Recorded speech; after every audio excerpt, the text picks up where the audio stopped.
নির্বাচনের গরম হাওয়া লেগেছে।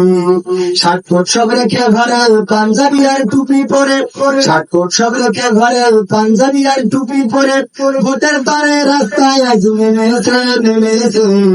নির্বাচনের গরম হাওয়া লেগেছে।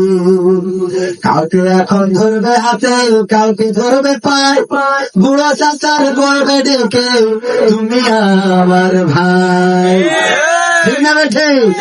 কাউকে এখন ধরবে হাতে, কাউকে ধরবে পায়, বুড়া চাচার বলবে ডেকে তুমি আমার ভাই। পকেট থেকে বের করিয়া দিবে টাকার নোট, বলবে আমি জনদরদি, দিও আমায় ভুল। এসব শুনে কলিম চাচা, এসব শুনে কলিম চাচা অনেকখানি রেগেছে। নির্বাচনের গরম হাওয়া লেগেছে। কলিম চাচা রেগেছে কেন জানেন? কথা করেন, যদি না জানেন আমি গল্প পাল্টে জানি না জানলে বলি কলিম চাচা রেগেছে কেন? খুব ভর্তি করে লাঠি ভর দিই ভোটের মাঠে গেছিল ভোট দেওয়ার জন্য। যে ভোটের মাঠে গেছে, যাওয়ার পরে বলছে চাচা কিসের জন্য আসছেন? বা কেন বাবু ভোট দিতে আসছি? বলছে ভোট তো আপনি কষ্ট করে আসবেন, এই বয়সেই যে কষ্ট করে আসার দরকার আছে, বাড়ি আধা কিলোমিটার পরে, ওটা আমরা আগের থেকে দিয়ে দিয়েছি। বুঝাও তো বললে আগে পেশা বুঝো। তো তুমি যাওয়ার সময় বলছে একটু হাতে কালি মাখাই দাও, বাড়ি বউ মাখাতে আমি দিতে পারিনি, তো হাতে কালি মাখাই দিয়েছে। যখন চলে যাচ্ছে বলছে চাচা শোনেন, চাষির জন্য আবার ফাটাইন না, ওরাও কিন্তু হয়ে গেছে। তোমার তোরা চাষির ঘর, তোমার হ্যাঁ ওটাও হয়ে গেছে। চাচা তো মানুষ বুঝে উঠতে পারিনি, বলছে দেখো আমি কার সাথে ঘর করলাম গো, নেমো খারাপ, নেমো খারাপ, আল্লাহ জাহান নামের আগুন তারা কবরের মতো। ভোটে যারা ওরা বলছে কেন চাচা কি হয়ে গেছে? বলছে আর হলো না, আজ 12 বছর হইলে মরি গেছে, ওই যে ভোট দিয়ে গেছে আমার সাথে দেখা দিতে হবে, ওই যে ভোটটা দিয়ে গেল তাই একটু দেখা করে যাওয়া উচিত ছিল না? নির্বাচনের গরম হাওয়া লেগেছে। তারপর কি করবে?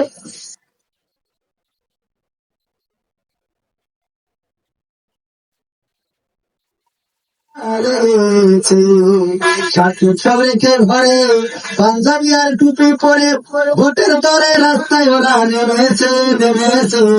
নির্বাচনের গরম হাওয়া লেগেছে। পড়বে নামাজ উযু ছাড়া কেমন ইমানদার, জানে না কোনটা কিসের নামাজ, কোনটা জানাজা আছে না নাই। এইবার ঈদুল ফিতরের আগে বলছে ঈদুল ফেরত গিয়েছে। আর এর আগে একবার টেলিভিশনে দেখি বলতেছে আগামীকাল ঈদুল আজহার জানাজার নামাজ 9টার সময় শুরু হবে। কেন নামাজ? জানাজার নামাজ কয়টার সময়? আমার দাদি বলছে আপনার কি হইলো? আমি বলছি ঈদুল আজহা কুরবানি ঈদুল ফিতরটা আছে, এখনো তাতে একটা আছে, দেখা যাক কিরকম খেলা যায় কিনা। হ্যাঁ, নির্বাচনের গরম হাওয়া লেগেছে। পড়বে নামাজ উযু ছাড়া কেমন ইমানদার, জানে না কোনটা কিসের নামাজ, কোনটা জানাজার, দিবে সালাম পথে ঘাটে দেখলে কোন লোক, মুসলিম কিংবা হিন্দু বৌদ্ধ খ্রিস্টান হয় বসন্তেরই কোকিল ওরা, বসন্তেরই কোকিল ওরা এমন সাজে সেজেছে। নির্বাচনের গরম হাওয়া লেগেছে। তারপর কি করবে? করবে নেতা জনসভা, বলবে কত কথা, পাশ করিয়া মুছে দেবে গরিব দুঃখের ব্যথা, ভাঙা রাস্তা করে দেবে পিচের ঢালাই, ঘরে ঘরে বিদ্যুৎ দেবে নোটসে দিন নাই। বলে না বলে না? সব করে দিল কারেন্টের অনেক করুন, কিন্তু ঠিক মতো বিদ্যুৎ থাকে না। জনসভায় কথা বলার সময় আন্দাজ খুঁজে পায় না, কি বলে খেলা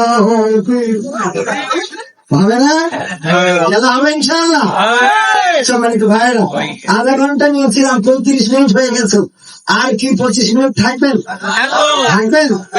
যদি থাকেন তাহলে শুরু করবো। আমি এখনো শুরু করিনি। যদি থাকেন তাহলে শুরু করবো। থাকবেন ইনশাআল্লাহ। আমি একটু মানে চারিদিক থেকে একটুখানি টাচ দিলাম। আর দুঃখের কথা কি বলবো ভাই, মাইক আমি তো বলি, দুঃখের কথা বলে লাভ নেই, ভাইদের ভাড়া মেরে লাভ নেই, পেটে লাথি মেরে লাভ নেই। আপনাকে দোষ না ভাই, কমেডি তো। আমার মা বলতো বউ কেমন হবে ঘটকে চেহারা দিতে হবে।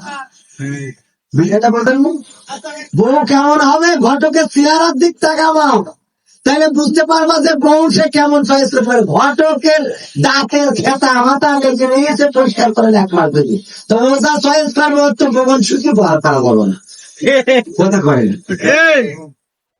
আল্লাহ বাক্ত ভাইরা, উত্তরপাড়া জামে মসজিদের উদ্যোগে 8ম বার্ষিক তাফসীরুল কোরআন মাহফিল আজকে শ্রোতাবাজন সভাপতি জনাব রুস্তম আলী মহলদার, সাবেক সভাপতি মসজিদ, এবং সার্বিক পরিচালনায় রয়েছেন মোহাম্মদুল্লাহ, উপস্থাপনায় আহমদুল্লাহ। আমার এখন আলোচনা করেছেন অনেকেই, জনাব হাফিজ কারি হাফিজুল্লাহ, মুফতি আবদুল্লাহ কোরআন তেলাওয়াত করেছেন, অসাধারণ। আপনারা আজকে সারাদিন ওয়াজ শুনে যে সওয়াব না পাবেন, যতটুকু কোরআন তেলাওয়াত শুনেছেন এর থেকে অনেক বেশি সওয়াব পেয়েছেন বলেন সুবহানাল্লাহ। কোরআন তেলাওয়াত যে করে আর যে শোনে, দুইজনের মধ্যে সওয়াবের কোন ঘাটতি আছে? কমতি আছে? কম বেশ আছে? একেবারে সমান সওয়াব বলেন সুবহানাল্লাহ। কত সুন্দর কিতাব আল্লাহ দিয়েছেন। ওয়াইযা কুরিয়াল কুরআনু ফাসতামিউ লাহু ওয়া আনসিতু লাআল্লাকুম তুরহামুন। আমার আল্লাহ বললেন এটা এমন একটা কিতাব, যেই কিতাবটা যখন পড়া হবে, যখন তোমরা শুনবা, তখন তোমরা চুপ থাকবা এবং হৃদয়ের কানটা তুলে দিয়ে চলবা, যাতে করে তোমাদের উপরে আল্লাহ রহমত বর্ষণ হতে পারে। সুবহানাল্লাহ। রহমত বর্ষণ হবে কার? আল্লাহ রহমতের দরকার আছে না নাই? আল্লাহ রহমত চলে যাওয়ার পরে আমার দেশের মানুষেরা ইস্তিসকার নামাজ পড়েছে না পড়ে নাই? ইস্তিসকার নামাজ পড়ে আল্লাহ রহমত প্রত্যাশা করা হলো। আল্লাহ তুমি তোমার রহম ঢেলে দাও, একটু বৃষ্টি দাও। তুমি বৃষ্টি না দেওয়ার কারণে পাতালের পানিটা দূরে সরে গেছে, টিউবওয়েল চাপলেও এখন ঠিক মতো পানি ওঠে না, এমন অবস্থা হয়েছিল না হয় নাই? ধানের ক্ষেতগুলো শুকিয়ে গিয়েছে, মাঠগুলো ফেটে চলছি, নদী শুকিয়ে গিয়েছে, খাল বিলে পানি নাই, পুকুরে পানি নাই। ও আল্লাহ রহম করো। ইস্তিসকার নামাজ, আর এই বছর ইস্তিসকার নামাজ আল্লাহকে দেখানোর জন্য পড়া যেমন তেমন আমার মিডিয়া কর্মীদেরকে নিয়ে ইউটিউবে দেখানো হয়েছে না হয় নাই? যখন ইস্তিসকার নামাজ পড়া হতো, ইস্তিসকার নামাজ যখন যে নামাজে দাঁড়াতো, নামাজ শেষ করার সাথে সাথে অথবা নামাজের মধ্যে আল্লাহ রহমের রহম ধারাবাড়ি বর্ষণ শুরু হয়ে যেতে পারেন। ঠিক বলছি না? ঠিক। আমরা ইতিপূর্বে দেখেছেন না দেখেন না? কিন্তু এই বছর দেখলাম ইস্তিসকার নামাজ পড়ছে, ড্রোন দিয়ে শট নেওয়া হচ্ছে। বৃষ্টি কতদূর মনে হয় ড্রোন কাটাকে ঘোরা বেঁচে গেছেন। ড্রোন চেনেন তো আপনারা? যেটা উড়ে উড়ে ভিডিও করে। কি করে ভিডিও করে? উড়ে উড়ে যেটা ভিডিও করে। এটা বর্তমান ডিজিটালের কারণে সম্ভব হয়েছে। এটাও একটা উন্নয়ন, এটাও একটা উড়ে উড়ে। ওরে বাবা, ইস্তিসকার নামাজ পড়তেছে, আল্লাহর কাছে কান্নাকাটি। কি আর আল্লাহর কাছে কান্নাকাটি? মিডিয়ার ক্যামেরা গুলো, মাইক্রোফোন গুলো রেডি আছে কিনা আগে দেখে নিয়ে তারপরে দেবেন মনে হয়। এই জন্য মিডিয়ায় গেছে বৃষ্টি ভাই নাই। আজকে পরে বলে আলেমেরা ইস্তিসকার নামাজ পড়ার পরে, তবে হ্যাঁ আমার গ্রামের গরিব দুঃখী মেহনতি মানুষ যারা, তাতে দোয়া করলে হয়েছে। সারাদিন নামাজ পড়ে পায় আল্লাহ তুমি 15টা দিন একটু সুযোগ দাও, ধান করে হিসাবে ঘরে পড়তে হবে। বলছেন আরেকটা বলছি, আমি আমার ওই যে ভাবে ভালো কাজ করা যায়, ভিডিও দেখবেন, চাষিদের সাক্ষাৎকার নিয়েছি। ওরা তো হচ্ছে বৃষ্টি না হওয়াতে আমরা খুশি, বৃষ্টি না হওয়াতে অনেকেই খুশি, অনেকে কি খুশি। আবার বৃষ্টি হইলেও তো না হইলেও তো গরম পড়েছে, এর জন্য সরকার দায়ী। গরম না পড়লে সরকার দায়ী। বিরোধী দলের কাজ হইল সরকারের দোষ দেওয়া, আর সরকারের কাজ হইল গর্ব করছে কেন দেখো এদের হাত আছে তোমার কথা কয় সব কিছুতেই দোষ দেওয়া দিয়ে শুরু হয়ে গেছে। এই জন্য এই দেশের উন্নয়ন নেই। উন্নয়ন যদি করতে হয় ঐক্যবদ্ধতার দরকার আছে না নেই?